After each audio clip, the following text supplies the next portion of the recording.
қашып, құзғын қарғаларға жем қыламыз. Батырларыңның басын айза қылып, ұлдарыңды құл, қыздарыңды күң етеміз. Керей, інімнің қаны сенің мойныңда. Қанға қан, шық жекпе-жекке.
Міне балам, қырағың дайын болды.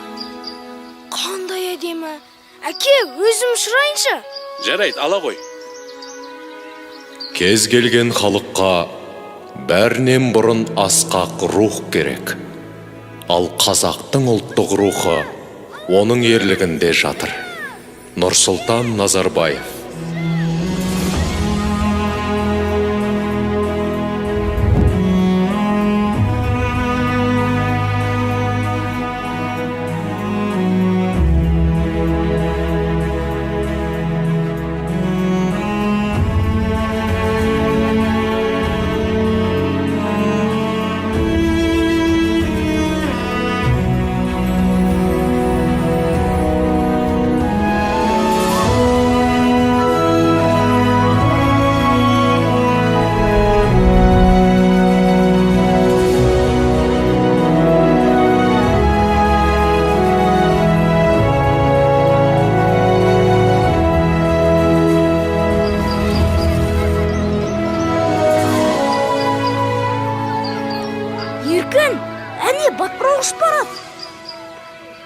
Ал мен алтын кездік тауып алдым.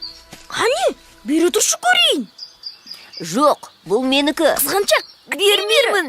Бұны мен таптым. Бер дедім мен саған. Сенікі емес. Не жарық? Жаңа кездік қайда? Міне қызық. Қайда жоғалып кетті?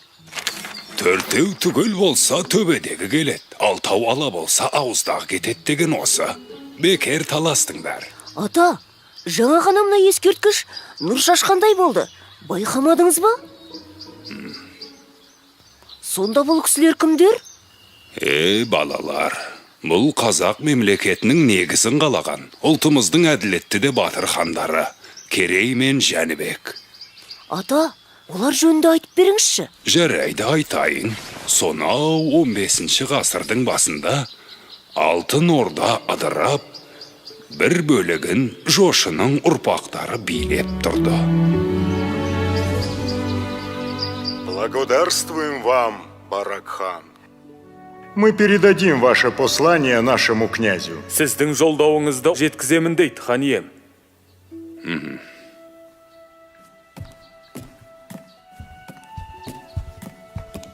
Халықтан шағым түсті. Орда маңында қарақшылар пайда болыпты. Тездетіп жасақ жіберіп, оларды құрықтау керек. Жібек жолы бойындағы керуендерді қорғауды мықтап тапсыр. Орындаймыз. Мәртебелі хан ием, ұлы ұстаз шұғыл хабармен қабылдауыңызды сұрайды. Кірсін. Ханем, аспан әлемінен үрейлі хабар әкелдім. Айта бер, ұстаз. 77 жылда бір келетін құйрықты жұлдыз көрінді. Ол жер бетіне әсер етпей қоймайды. Қара күштер оянуы мүмкін. Сақтық жасаңыз. Болат, бауырым, ру басыларын таңбалы тасқа жина. Бірлігімізді бекемдеп алатын кез келді. Керей мен Жәнібекте барсын. Қазірден бастап ел өміріне араласа берсін. Орындаймыз. Ой, осы тас атудан жалықтым. соны айтса шыдамым таусылды. Бұған не дейсің, Жәнібек? Сол да сөз бе, Керей? Көрдің бе? Мен саған одан зорын көрсетейін. Үлкен құмыраға қараш. Кәне.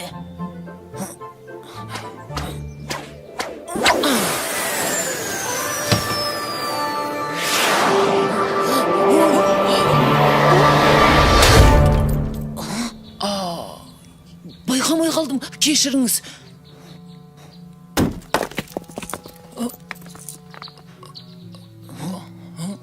Батыр аға, сақпан атуды, сойылдасуды үйреттіңіз. Енді қылыштасуды үйренсек? Алдымен атуды үйреніңдер.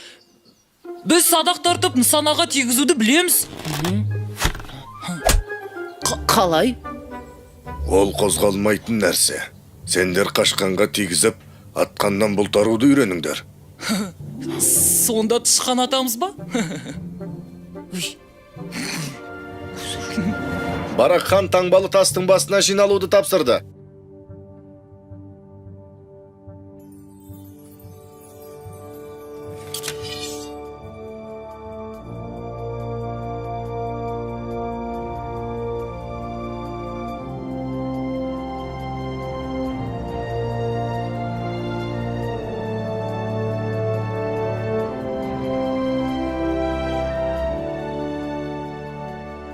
Мұнда не болады? Бұл қандай тас? Бұл елдің бірлігін айқындайтын қасиетті тас. Әр рудың басшылары өз таңбаларын осы тасқа қою керек. Егер таңбалар түгел болса, ортадағы шаңырақтан нұр төгіледі. Ол нұр елдің бірлігінің, тұтастығының белгісі. Уа, игі жақсылар! Жау айтып келмейді. Сақтансаң сақтайым деген. Қасиетті жерде бірлігімізді айқындап алайық. Қане, таңбалы тастарды қойыңдар.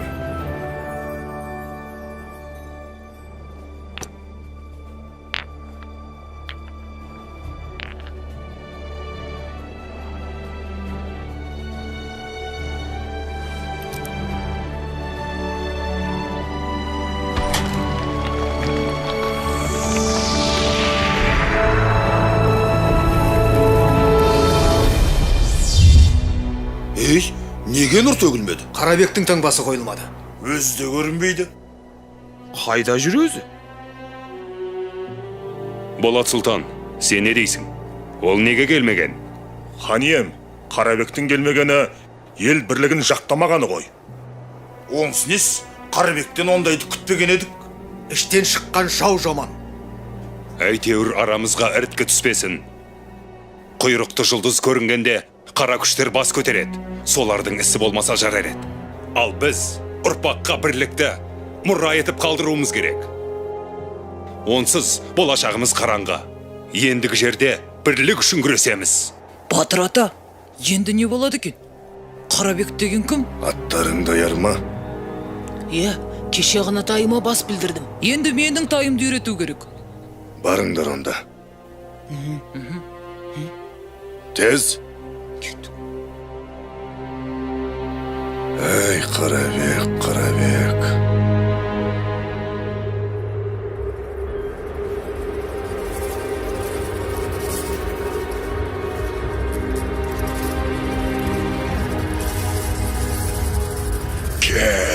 Келе бер. Бұл халықты бір-біріне жау етіп, өз қолыммен жойып жіберем. Менің айтқаныммен жүрсең билікке де, байлыққа да жетесің, Қарабек. Бұл саған таңбалы тасқа бармағаның үшін сыйлығым. Бір тамшысын ішкен адам қасиетінен айырылады, өз жақынына жау болады. Әбілқайырды таққа отырғыз, ол да менің айтқаныммен жүретін болсын. Тақта Барақ хан отыр емес пе? Оның көзін жой. Ал аузынан сүті кеппеген Керей мен Жәнібектің жарасы жеңіл. Ләкбай тақсыр.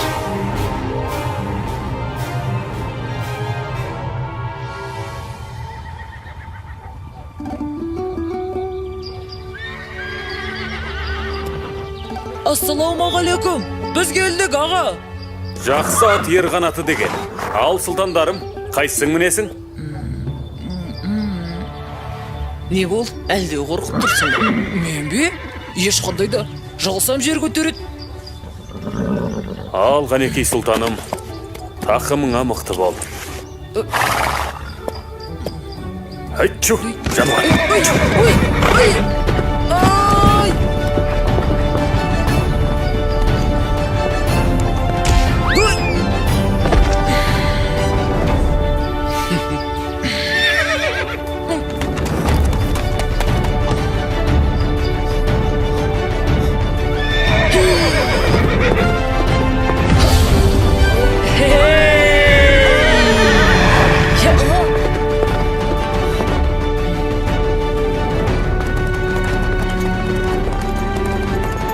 Сұлтандар! Алысқа ұзамаңдар! Қызылжар жақта қарақшылар болуы мүмкін!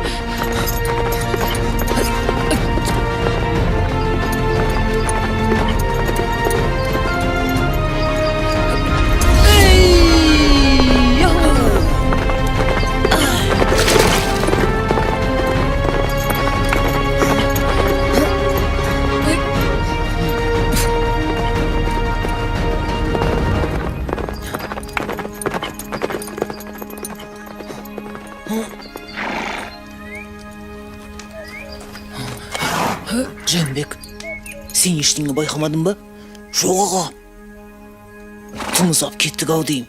Жаңа жылқышаға қарақшылар туралы айтқан еді. Қарақшы? Мен өмірде қарақшыларды көрмеппін. Әне, анда біреулер бар сияқты. Керей, өтінемін көрейікші. Жарайды. Бірақ көреміз де қайтамыз. Әттен қаруымыз жоқ. Менде сақпан бар.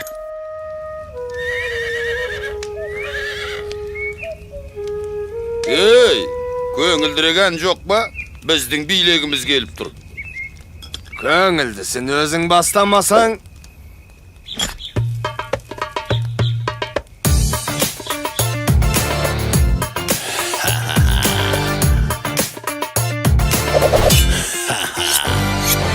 Еркін дала еркесеміз, біз қарақшы біліп қой.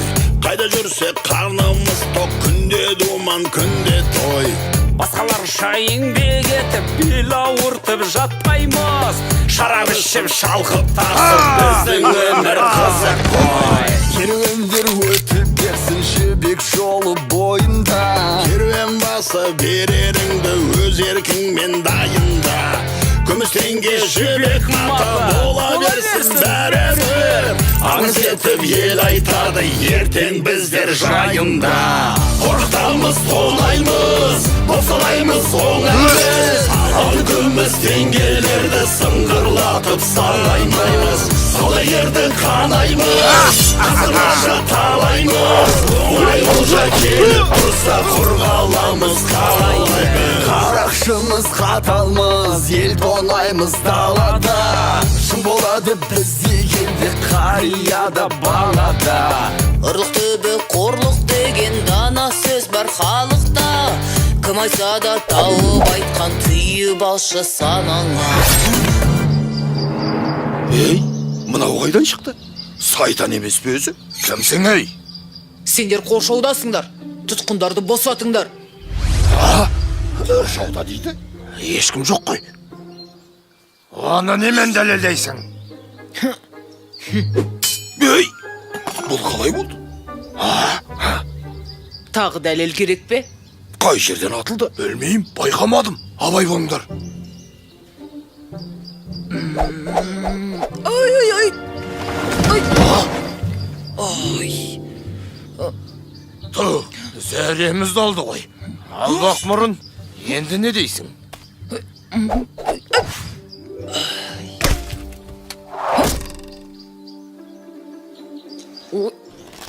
Қаш, Жәнібек, қаш. Қаш. Өшірініңді. Деген жоқ. Қазір мен оның әкесін танытайын. Тапқан екенсің ойнайтын адамды. Ұсталдың ба? Мен саған тас атқанды көрсетейін.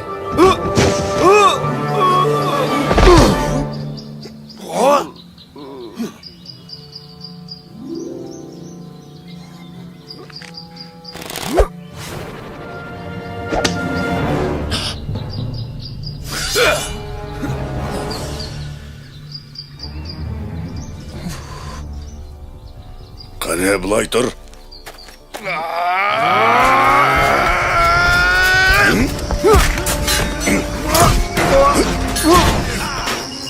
Алысқа замаңдар дегенім қайда? Біз тай үйретіп. Құрай қайдан ештеңе шықпайды. Керей, тұтқындарды босат. Қазір. Айғайлама дедім ғой. Құлақты жарасың.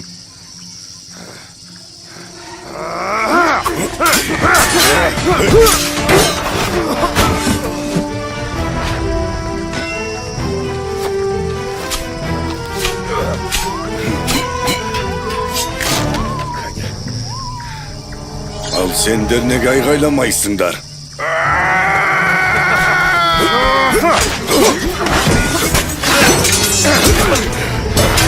Болды, берліңдер. Мәсіған. Мен құмырашы шебермін. Заттарымызды саудалауға келе жатқанбыз. Қарақшылар қапыда бас. Қай шақардан боласыңдар? Отырарданбыз. Рахмет, балалар. Сендер болмағанда не болар еді? Мен... Бұл Жәнібек, ал мен Кереймін. Мен Айшамын. Ал мынау сендерге естелік болсын.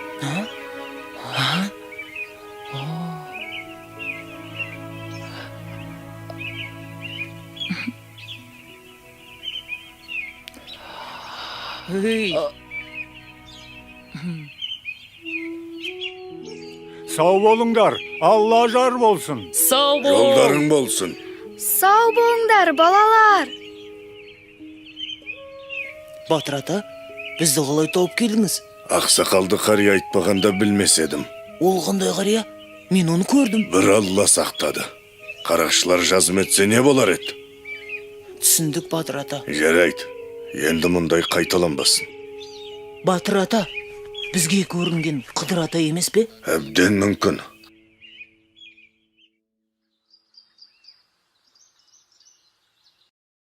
Сендер не күлкен тыңдамайсыңдар? Ордадан рұқсатсыз алшақ кеткендерің қалай? Әке, мен кінәлі. Мен. Хан әке, менен болды, кешіріңіз. Осы істерің ел бастайтын сұлтандарға лайық па? Жарайды. Бір ашуыңды маған қый. Ал сендердің бір-біріңе араша түскендерің жақсы қасиет. Біз Болат екеуміз қандай бауыр болсақ, сендер де сондай жақын болуға тиіссіңдер. Сендер жұптарыңды жазбай жүрсеңдер ғана мақсаттарыңа жетесіңдер. Осыны бір сәт естен шығармаңдар. Иә. Ал балалар, сендер бара беріңдер. Хан ием, маған айтарыңыз бар ма? Аталық, талай айқастарда, қаншама сын сағаттарда менің сенімді серігім болдың. Алайда саған бір өтінішім бар. Айтыңыз, хан ием. Таңбалы тастың басындағы жайды көрдің. Аумалы төкпелі заман болғалы тұр. Бір бәлені ішім сезет. Айтарым, Керей мен Жәнібек саған аманат. Алаң болмаңыз, хан ием. Олар үшін жаным құрбан.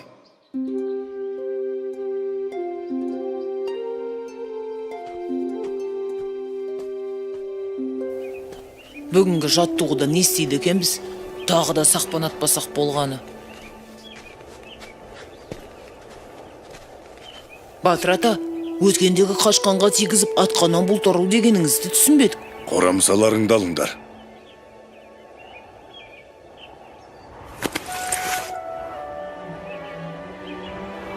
Мынаушы жоқ жебені не істейміз? Тайларыңды атыңдар. Не үшін? Ет ауырады ғой. Бұл тай сендерге сауын бие емес. Жорық аты болсын десеңдер. Атыңдар. Атыңдар.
Міне, атқаннан болтару деген осы.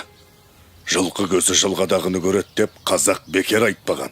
Енді бұл тайларың сендерді жауып тұрған жебенің арасынан алып шығады. Ал шаңшың ұрысқа көкпардың додасына түскенде үйренеді. Түсіндік, Батыр ата. Біз ұрысқа дайынбыз.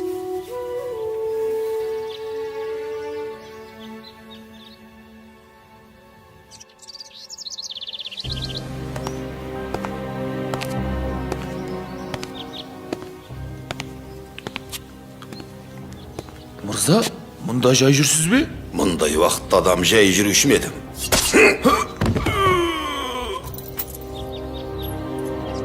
Мынау Қарабек емес пе?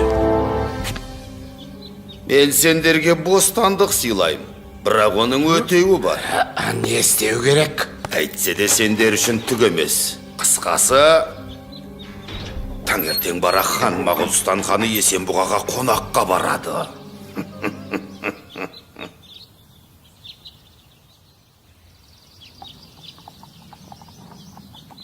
Әлгі Қарабектен хабар бар ма? Хабар ошарсыз, көрдім дегенде ешкім жоқ. Жарайды. Әзірге ел тыныш. Жаста болса Әбілқайыр елге бас көз бола тұрар. Біз келгенше ештеңе бола қоймас. Көрші ұлыстармен ынтымағымызды нығайту керек. Бізді қонаққа шақырған Есенбұға ханның да ойы осы болса керек. Алайда ойраттардың не ойлап отырғаны белгісіз. Соны ұмытпайық.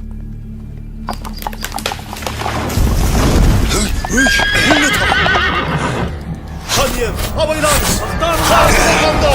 Ханда!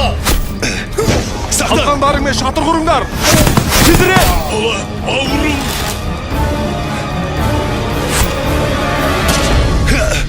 Ханға оқ түйді!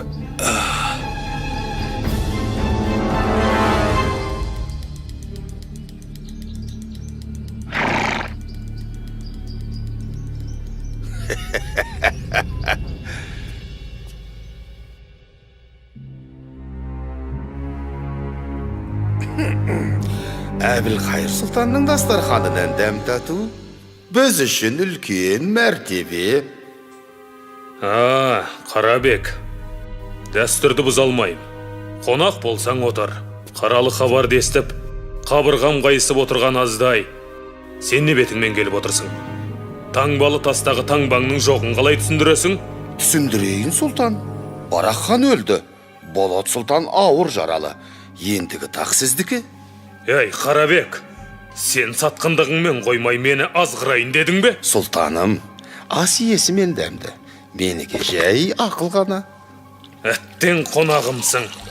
Әйтпесе басыңды алар едім. Сабыр сақтаңыз. ертең сіз хан болғанда, менің басым сізге керек болады. Хан болып ел басқару оңай дейсің бе?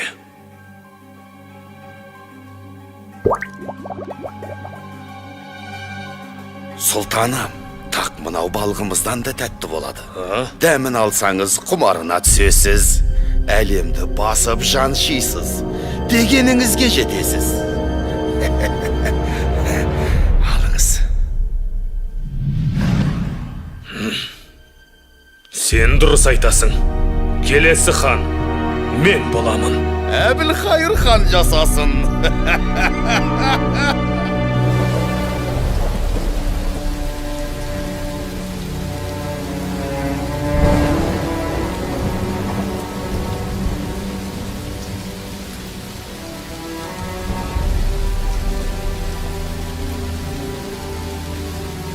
Жәнібек, қайғыңа ортақпын. Әкеңнің орнын ешкім толтыра алмайтыны белгілі ғой. Бірақ біз сенімен біргеміз. Бұл опасыздардың ісі бір ұшы сендерге тимес екен.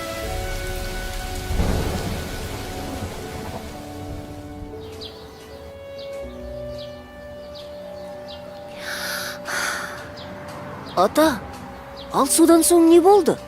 Оларға қарт батырдың көмегі тиген болар. Я, ата, Керей мен Жәнібектің қалай хан болғанын айтып бермеші.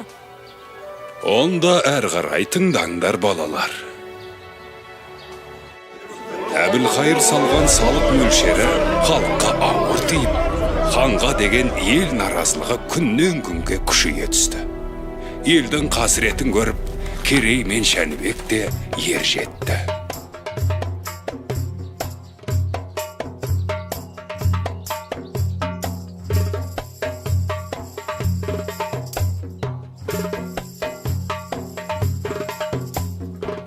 Хан ием, Керей мен Жәнібек сұлтандар келіп тұр.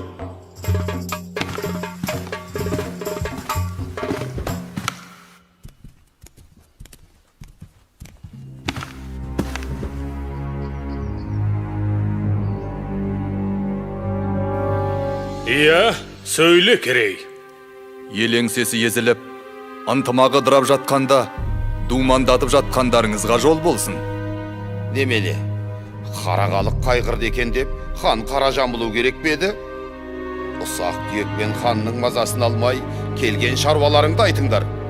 Хан үшін халықты мұңа ұсақ түйек емес, ең маңызды мәселе болар.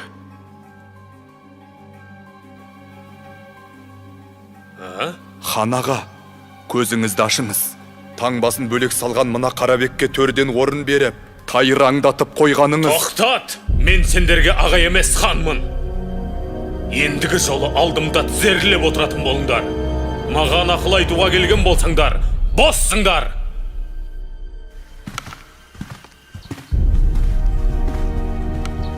Өлтірік өсіп бөрі болды. Бүгін азуын көрсетті. Ертең сізге де шабат. Қапы қалмаңыз. Олай болса, тірсегін қи олардың. Құп тақсыр. Оларды аңға шығып, сейіл құруға шақырыңыз. Ар жағын өзім жайғастырам. Әбілқайыр хан сендерді не үшін аңға шақырды екен? Соны түсінбедім. Түсінбейтін несі бар? Өткендегі әңгімені жуып шаймақ болар. Қазір саят құрып көңіл көтеретін кез емес. Иә, мүмкін оңашада айтар әңгімесі бар шығар. Әйтеуір сақ болайық. Шу жануар.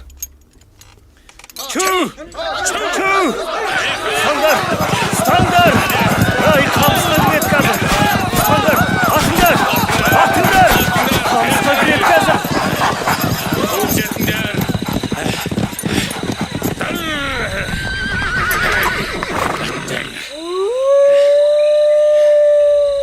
Ал сұлтандарым, қанжығасы майланған бірінші адамға алтын зерлі қасқыр ішік жабылады. Бәрекелді! Ханның жомарттығына разымыз. Ал, қамыс ішіне кім кіреді? Мен кіремін. Мен де әзірмін. Сендердің өжет екендеріңе күмәнім жоқ. Алайда сақ болғайсыңдар. Оу, батыр, шәкірттеріңнің шамасын көрейік.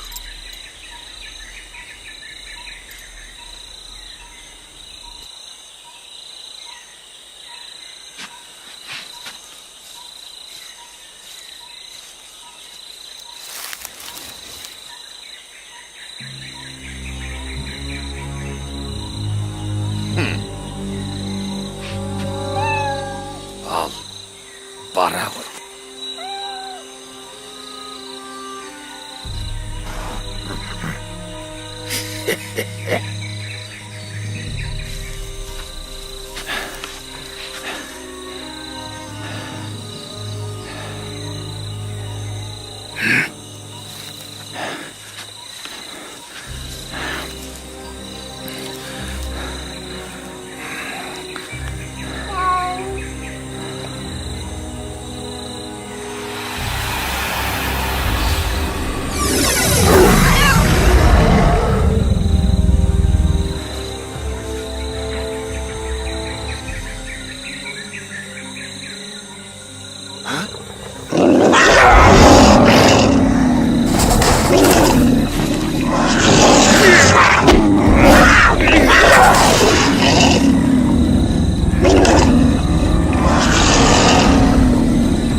Жәнібек сұлтан, Керей қайда?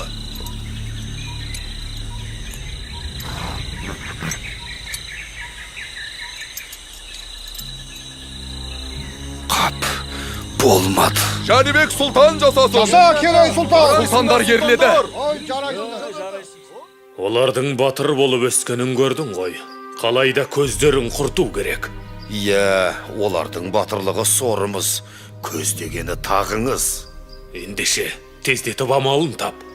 Орындалады тақсыр. Хан ием, ойрат ордасынан елші келді. Әбілқайыр хан, қонтайшымыз саған дұғай сәлем айтты. Бұдан былай, ойратқа салық төлейсің. Уақытында төлесең өмірің тыныш, ордаң бүтін болады. Дұрыстап ойлан, қонтайшы ек сөйлемейді.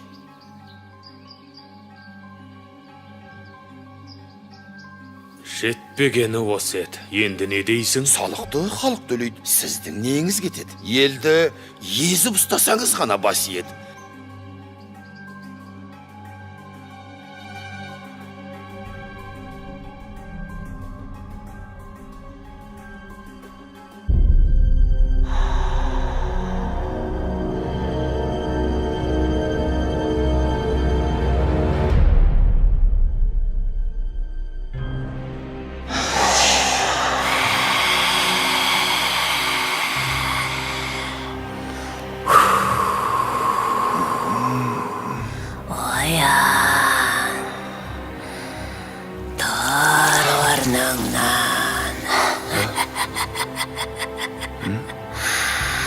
Менің соңымнан ер.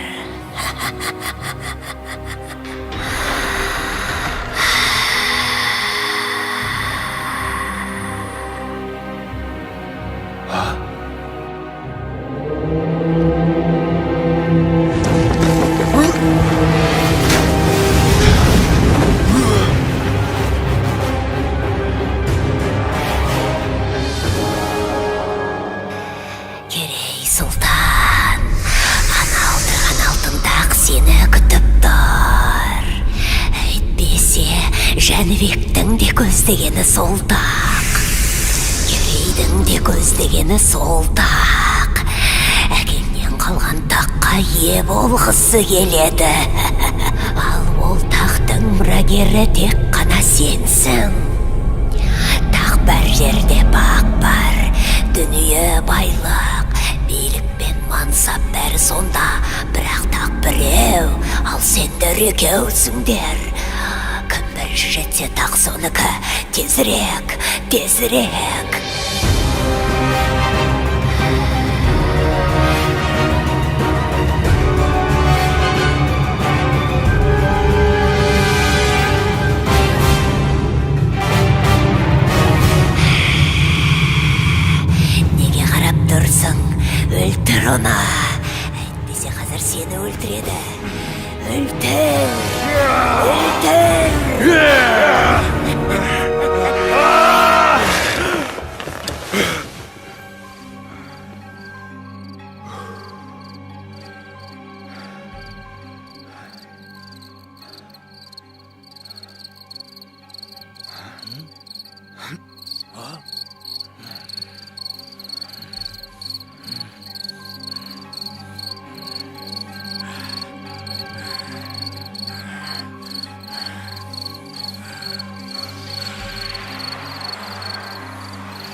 Қара ниет қарақшыларым, қайдасыңдар?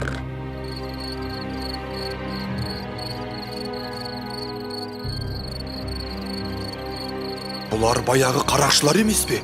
Иә, дәл таптың, сұлтан. Сендердің кесірлеріңнен біз тарғапасқа қамалып қорлық көрдік. Ал енді сен де біліп ал, Жәнібек сұлтан. Сенің әкеңе қадалған жебе менікі. Немене? Енді сендер де осы жерден тірі шықпайсыңдар. Ах, қанішер жауыздар! Жәнібек!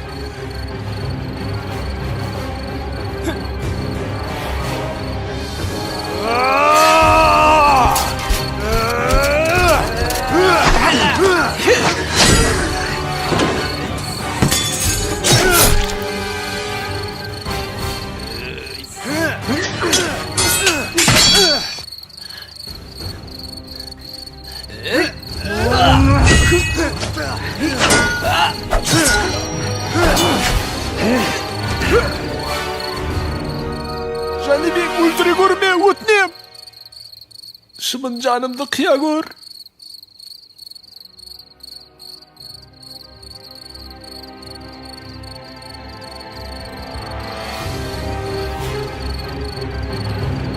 Жәнібек, байқа!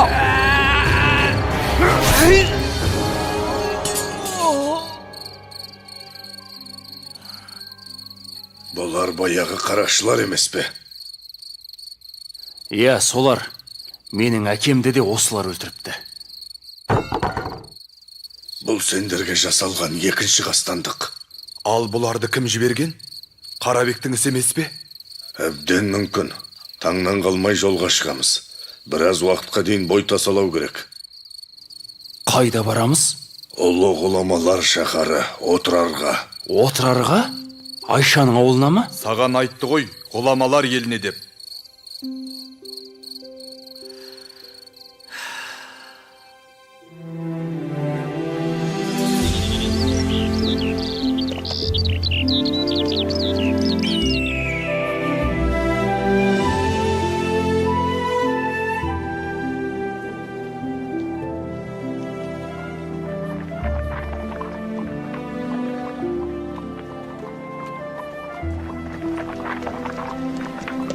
Ассалаумағалейкум, ақсақал.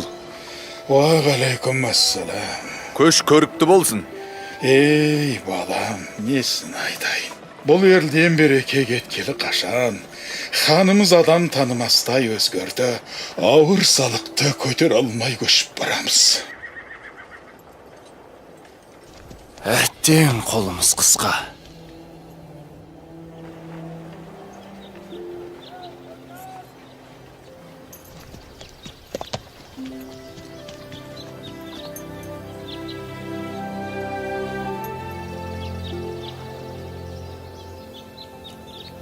Қозы көш жер жүрдік, жағашпайсыздар ғой тіпті. Іштеріңіз піспады ма?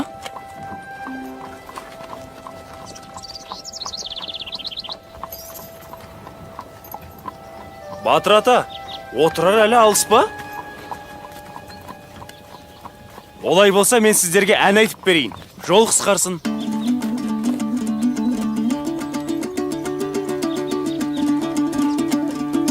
Қолымда бір қамшым бар, ақау бүлдір келі ай.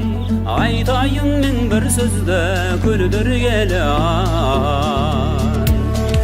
Орныңнан әр отырмай, ақау дермен отырай. Қолымда қармағым жоқ, күлдір келі ай. Ай-гай, ай-гай, ай-гай, ай, ағдабиғай күлдір келі ай. Ай-гай, ай-гай, ай-гай, ай, ағдабиғай күлдір келі ай.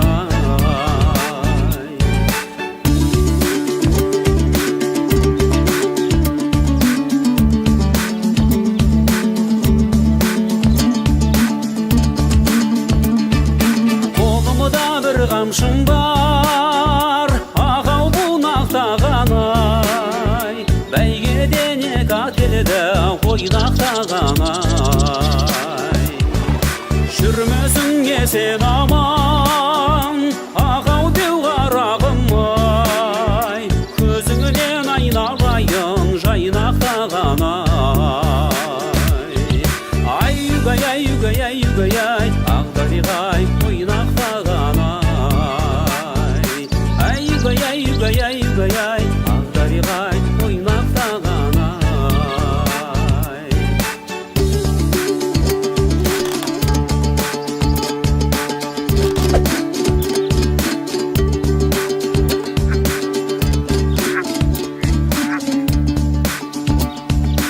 Ай-югай, ай-югай, ай-югай, ай, ағдариғай ойнақтаған ай. Міне, келіп те қалдық. Отырар ғажап қала екен. Көгілдір күмбездері қандай. Иә, бұл шаһарда Айша тұрады.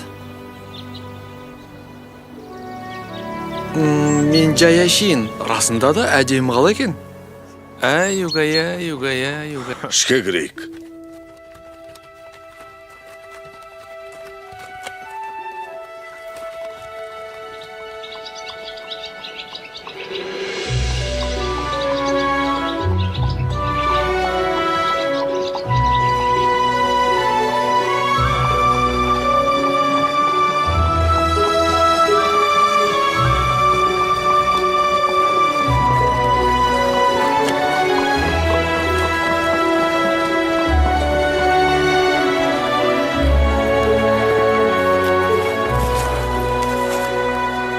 Батыр ата, мына белгіні сіздің қылышыңыздан көргенбіз. Иә, дәл өзі. Оны дұрыс аңғарғансыңдар. Ішке кірейік. Енді ұстаханаға не үшін келгенімізді түсінесіңдер.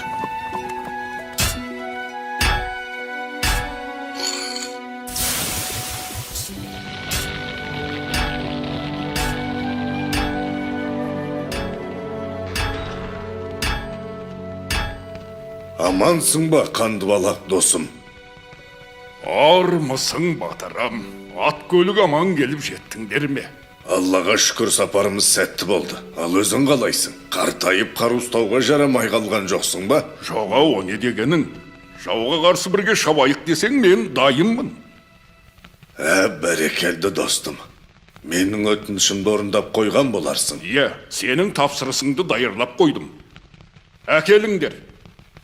Мынау менің шәкірттерім. Саған берген тапсырыстың иелері осылар. Онда бұлар осал жігіттер болмады ғой. Қанекей. Шарболатты 100 рет шоққа салып, 100 рет құдық суына малып шыңдадым. Мінекей, өзің сынап көр. Алғане, сынап көрейік. Міне, нағыз батырға лайық алмас қылыш осы.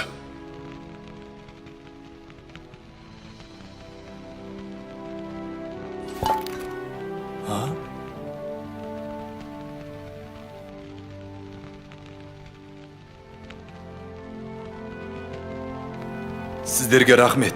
Бұл қылыш ел мүддесіне қызмет ететін болады. Жаумен бетпе-бет келсем ғой, жайратып салатын. Ол күнде алыс емес. Бірақ күш пен қарудан маңызды нәрсе бар. Енді сендерге соны үйрену керек. Біз қашанғы үйрене береміз? Ержеттік емес пе? Құдай қаласа сендер келешекте ел бастап халық қамын жейтін азамат боласыңдар. Дана, кемеңгер адам ғана елін әділ басқарып дегеніне жеткізеді. Ол үшін білім керек. Қараңдаршы. Ұлы дала төсіндегі мына шаһар әлемге әйгілі қаншама даналарды шығарды. Таңертең сол білім ордасына барамыз.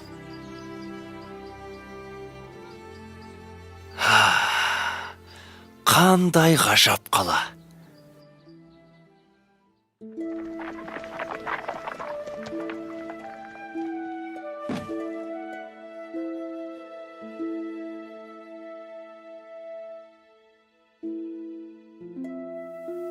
Ассалаумағалейкум, ұстаз. Уағалейкум ассалам, бауырларым. Түрлетіңдер. Қателеспесем, Болат сұлтанның ұлы Керей мен Барақ ханның ұлы Жәнібек сұлтандар емес пе? Иә, Бойымдағы бар өнерді үйреттім. Енді сұлтандар білім алса деймін. Тағы бір айтарым, бұлардың мұнда келгенін ешкім білмеу керек. Түсіндім. Ал сұлтандар адамзат ақыл ойының бар қазынасы жиналған жер бетіндегі ең үлкен білім орнының бірі отырар кітапханасына қош келдіңдер. Білекті бірді, білімді мыңды жығар деген. Міне мынау адамзаттың екінші ұстазы өзіміздің Әл-Фараби шығармалары. Мынау Барзғандық Махмуд Қашқари, ал мұнда Баласығындық Жүсіп еңбектері. Сол жақта ғылымның серкесі Ибн Сина. Міне сіздерге керегі осы болар. Құтағыду білік. Анау сөрелерде Аплатон, Пифагор сынды Рум ғұламаларының кітаптары бар.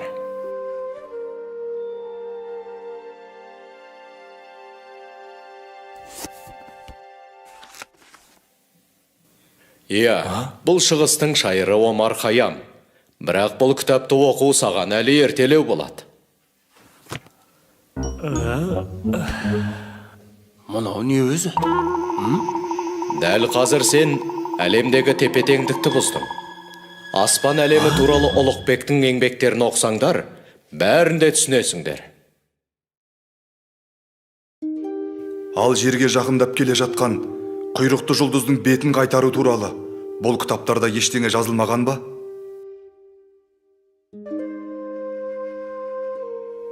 Бұл сұрақтың жауабы бір Аллаға ғана аян. Өйткені аспан әлемінің біз білмейтін құпия сырлар өте көп.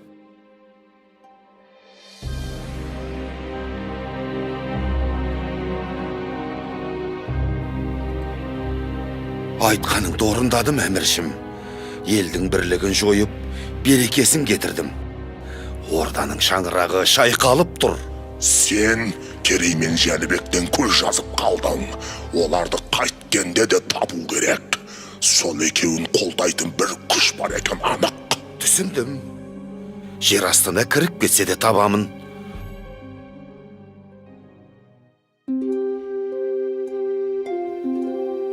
Мына кітапта Ұлықбектің мыңнан аса жұлдыздың орнын белгілегені жазылыпты.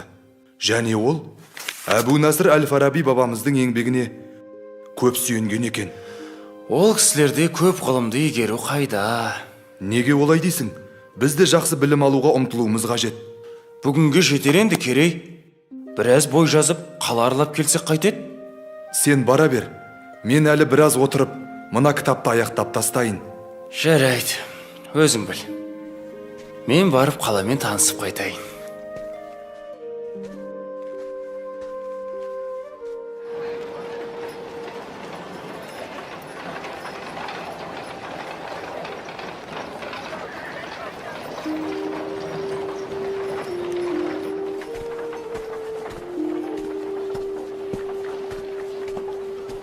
Амансыз ба, бейтаныс ару? Кешіріңіз, сіз құмыра жасайтын шеберхананың қайда екенін білесіз бе? Білемін, бірақ есіме түспей тұрғаны. Мүмкін бір зат сатып алсаңыз, есіме түсіп қалар. Олай болса, мен сіздің мына гүліңізді алайын. Бұл гүл жарайды, сізге берейін.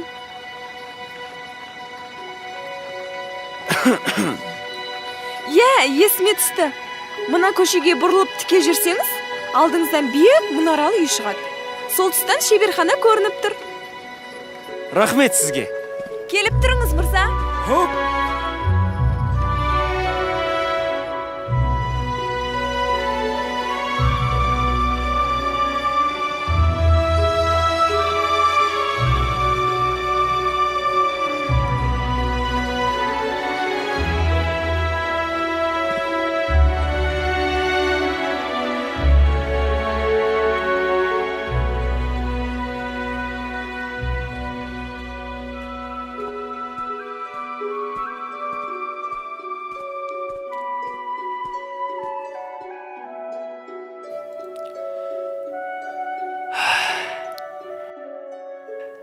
Айша?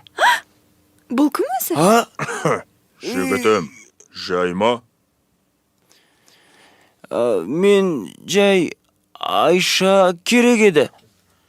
Айша ма? Ол келесі шеберханада. айып етпеңіз, қателесіп қалыппын. Қабат деген ай, ыңғайсыз болды. Сәлем бердік.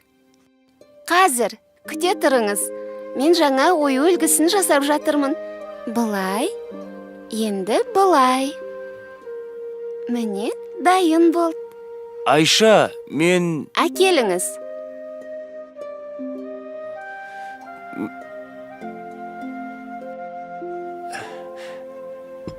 Мінекейіңіз. Иә, бұл құмыра 6 жыл бұрын менің шеберханамда жасалған.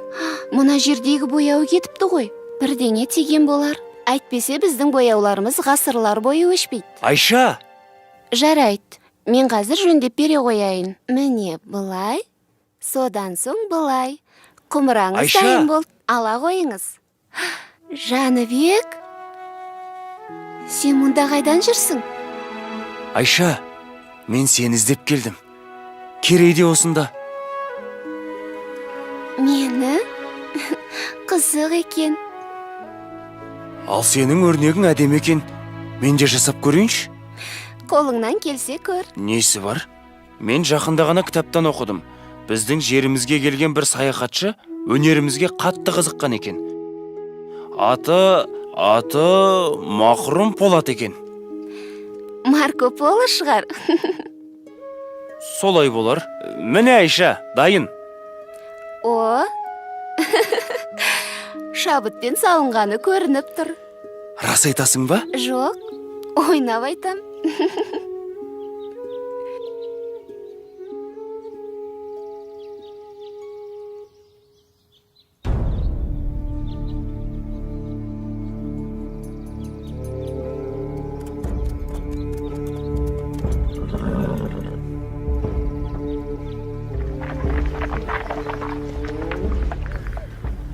Бұлар кімдер екен? Олар ойраттар. Халықтан жиған олжасын алып барады. Ойраттар бізді қашанғы қанайды.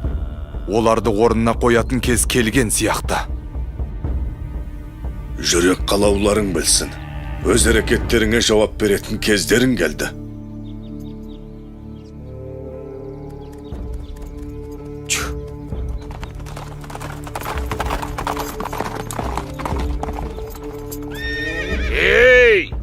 Біздің жолымызды бөгейтіндей сендер кімсіңдер? Біз Әбілқайыр ханнан тиесілі салығымызды алып келе жатырмыз. Жолды босатыңдар. Әйтпесе... Мен Болат Сұлтанның ұлы Кереймін. Халықты жылатып жинаған құн салықты осы жерде қалдырыңдар. Ал Қонтайшыға айта бар. Енді біздің елді мазаламасын. Мынау не деп тұр өзі? Басыңды шауып, Қонтайшыға қоса апарайық онда.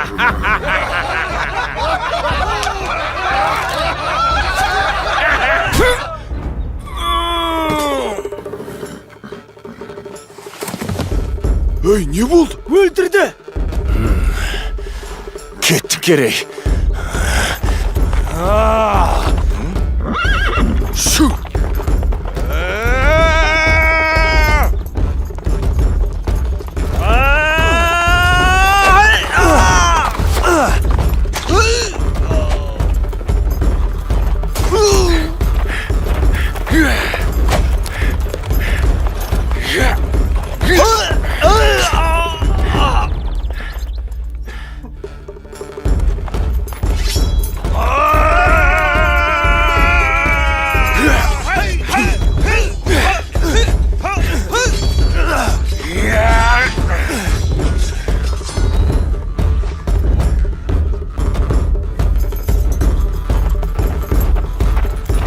Жәнібек кетті!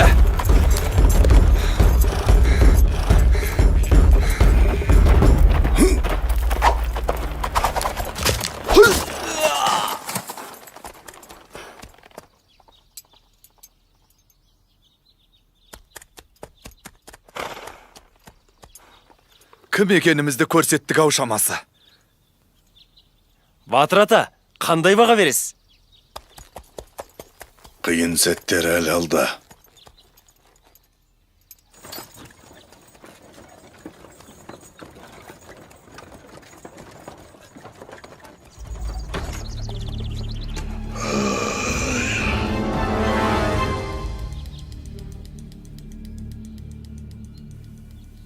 болсаң елге пайдаң тисін. Батыр болсаң жауға найзаң тисін деген осы. Өркендерің өссін қарақтарым. Бірақ бүгінде күлкімізден күңіренісіміз көп болып тұр. Үстем салықтан ел қатты жүдеді. Бұл заман қайда барады екен? Қабырғамыз қайсып жүргелі қашан? Қайда барсам, халықтың айтары осы. Түнде ұйқымыздан, күндіз күлкімізден айырып отырған бұл біздің де мұңымыз. Мына ұлы даланы мекен еткен бабаларымыздың әділдікті ту етіп, елін еркін өмірге жеткізген ерліктері тасқа қашалып жазылған. Еркін ел ғана алдына асыл арман қойып мақсатына жете алады. Бақ ынтымаққа барады екен. Біз бірігіп қана мақсатымызға жетеміз. Ел болып, ірге бекітіп, еңсе көтеретін кез келді ағайын. Қыр астында көз алартып жау тұр. Ұлымыз құл, қызымыз күң болмасын десек, ошағымыздың түтіні түзу шықсын десек, 5 саусақ бірігіп жұмылайық. Шешу шұрсқа түсетін кез келді. Ниетіміз бір болса, батаңызды беріңіз, ақсақал.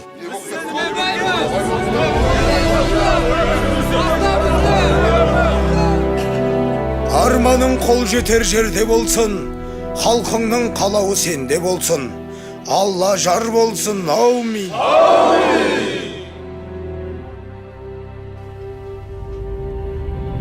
Я, айта бер, не бітірдің? Ханды азғырып, Жәнібек пен Керейге қарсы айдап салған едім. Болмады. Мен берген қара дәрінің әсерінен бе, жорыққа бара жатқан ханымыз жолда қайтыс болды. Енді не істейміз? Тыңда, Қарабек, сен Қоңтайшыға барып, оның сеніміне кіруге тырыс. Ханның қайтыс болғаны туралы хабар оларға ендігі жеткен болар. Ойраттардың сақшыларына шабуыл жасаған Керей мен Жәнібек екенін айтып бар.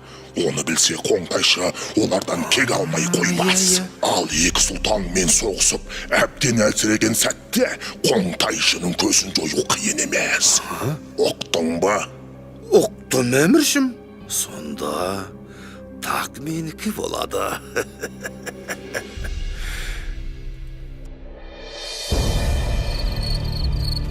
Солай де, Қарабек.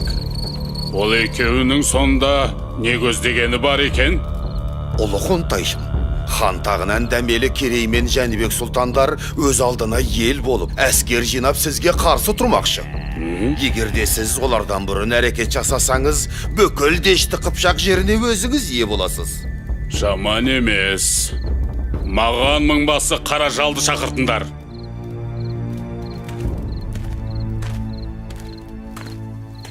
Сен ініңнің кімнің қолынан мерт болғанын білесің бе? Білсем, қанын судай шашып, кегімді қайтарар ем. Айтыңыз, әміршім. Ендеше тыңда, сенің ініңді өлтіріп, маған тиесілі салықты тартып алғандар Керей мен Жәнібек сұлтандар екен. Керей мен Жәнібек? Рұқсат етсеңіз, дәл қазір аттанам.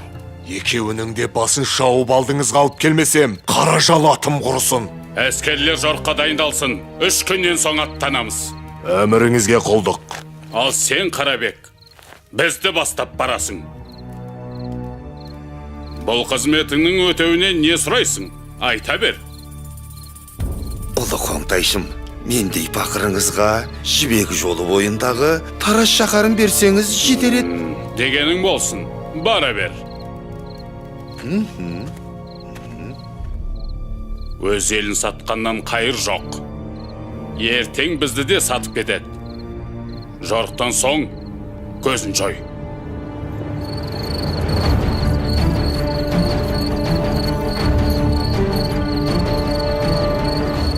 Олар жорыққа шыққалы жатыр. Қолы бізден 2 есе көп.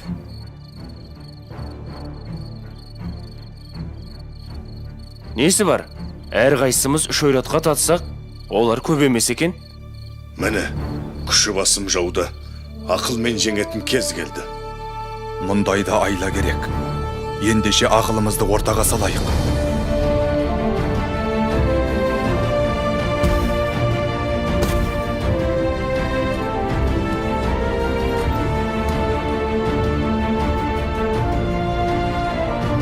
Әне, қарауыл төбе көзден белгі көрінді. Қане, атқа қонайық. Жәнібек, дабылдың белгісін бер.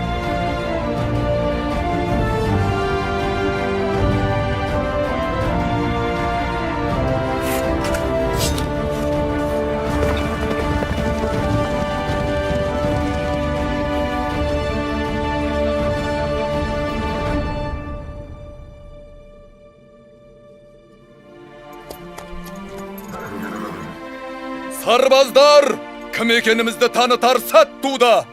Мына ұлы даланы мекен етеміз, не жоқ боламыз. Жау алдында тізе бүгіп тірі тұрғаннан, тіке тұрып өлген артық. Бүгінгі ерлігіміз, ертеңгі елдігіміздің басы болмақ. Тәңіріміздің өзі қолдасын.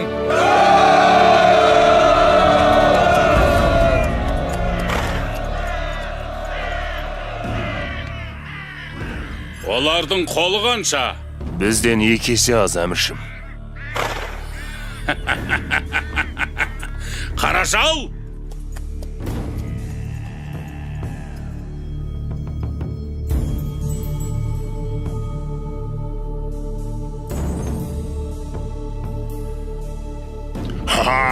Тағы да сен бе? Жолымнан былай тұр. Анау құйрықты жұлдызды көрдің бе? Күш мен жақта. Бүгін сен жеңілесің. Біздің айқасымыз әлем жаратылғаннан бері ешқашан толастаған емес. Бірде сен, бірде мен жеңдім. Ол бүгін кімнің жеңетінін құдіретті күшті бір Алла біледі. Әлде сен аққа құдай жақ екенін ұмыттың ба? Мені де қолдайтын күш бар екені есіңде болсын. Барлығын жермен жексен етем, мәңгілік түн орнатам. Ей, қазақтар! Дәл осы жерде қандарыңды судай шашып, құзғын қарғаларға жем қыламыз. Батырларыңның басын найза қылып, ұлдарыңды құл, қыздарыңды күң етеміз. Керей! Інімнің қаны сенің мойныңда. Қанға қан! Шық жекпе-жекке!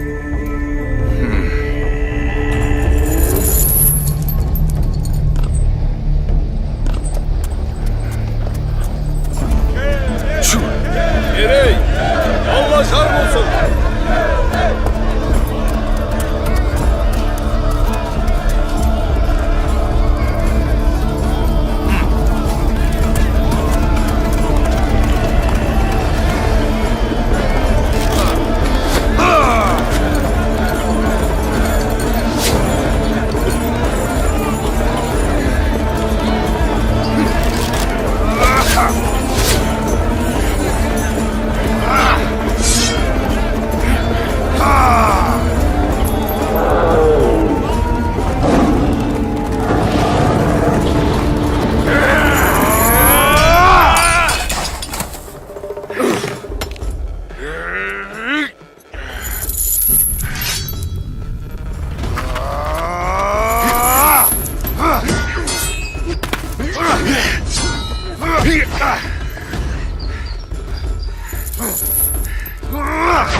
ұстаз!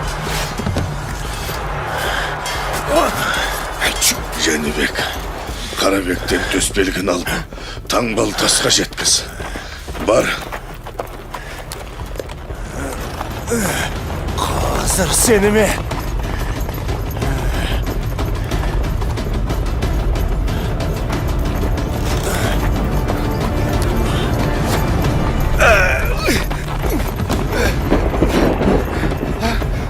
Жәнібек, кешір.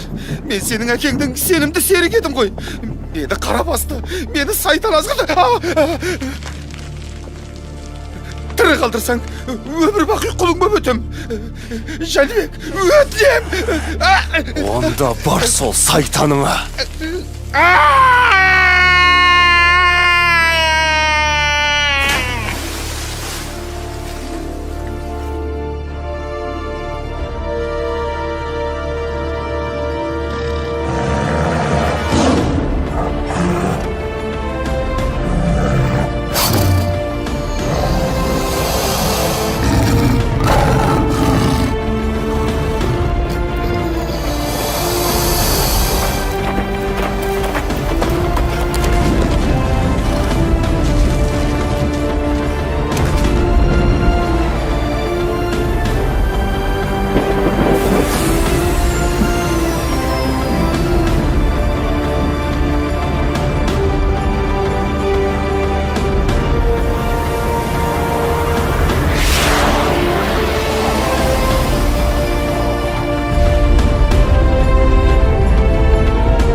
Айқасымыз мұнымен әлі біткен жоқ. Біз әлі кездесеміз.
Анды ақ киізге көтерейік.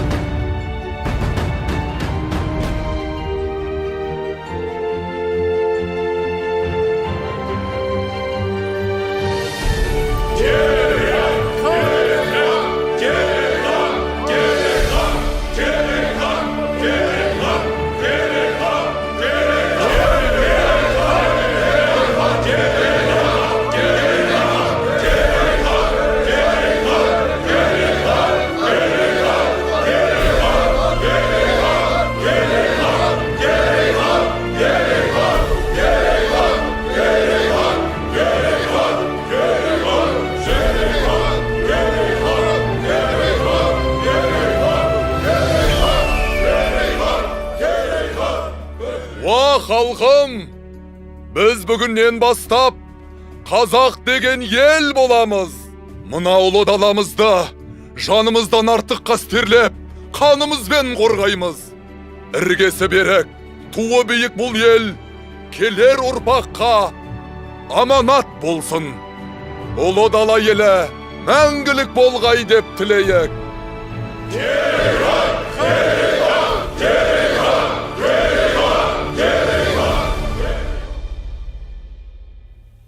Міне балалар, бұл бабаларымыз осылай қазақ елінің іргесін қалап, келер ұрпаққа, яғни мына сендерге аманат етіп қалдырған.